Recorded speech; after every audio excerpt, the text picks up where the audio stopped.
ជាមុំប្រងម្នាក់ឯងកាមិនមានស្នេហាគ្មានសង្សារដូចគេមិនស្គាល់ជាទេសូមបីតែអារម្មណ៍ដែលរ៉ូមែនទិកលេង Facebook អូនឃើញអូនភ្លាមបេះដូងរៀមហាក់ដូចជាលូតញាប់យ៉ាងម៉េចចង់ឆាតទៅបន្តិចដើម្បីនឹងនិយាយលេងជាមួយនឹងថ្លៃឆាតចោលឡើងคล้ายជាទម្លាប់យូរឡើងធ្លាប់មិនអាចបាត់មុខស្រី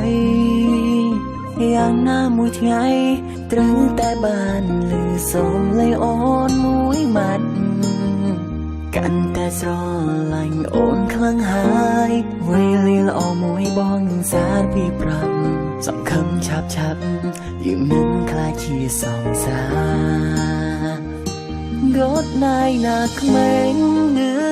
លើសំឡេងគេទេចង់ប្រាប់អូនថាស្នេហ៍តែគួរផ្ដើមបែបណា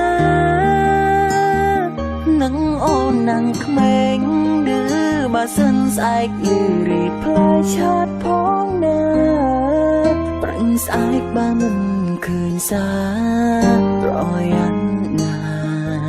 ឈុំលេងចូលហើយ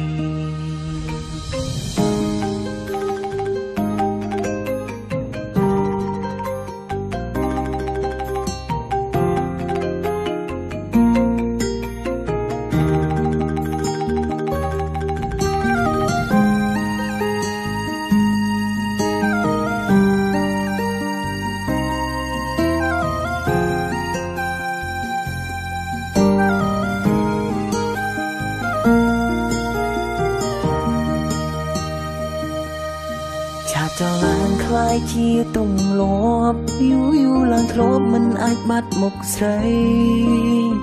យ៉ាងណាមួយថ្ងៃត្រូវតែបានឮសំឡេងអូនមួយម៉ាត់កាន់តែស្រឡាញ់អូនខ្លាំងហើយវេលាល្អមួយបងនឹងសារពីប្រាប់សង្ឃឹមឆាប់យើងនឹងក្លាយជាសង្សាររត់ណាយណាក្មេងនៅលើសំឡេងគេទេចង់ប្រាប់អូនថាស្នេហ៍តែគួរផ្ដើមបែបណានឹងអូននឹងក្មេងឬបើសិនស្អែកឬរីផ្លែឆាតផងណាប្រាញ់ស្អែកបើមិនឃើញសារប្រយ៉ាន់ណាឈុំលេងចូលហើយរត់ណាយណាក្មេងនៅលើសំឡេងគេទេចង់ប្រាប់អូនថាស្នេហ៍តែគួរផ្ដើមបែបណានឹងអូននឹងក្មេងឬ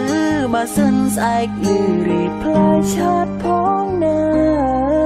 ប្រាញ់ស្អែកបើមិនឃើញសារប្រយ៉ាន់ណា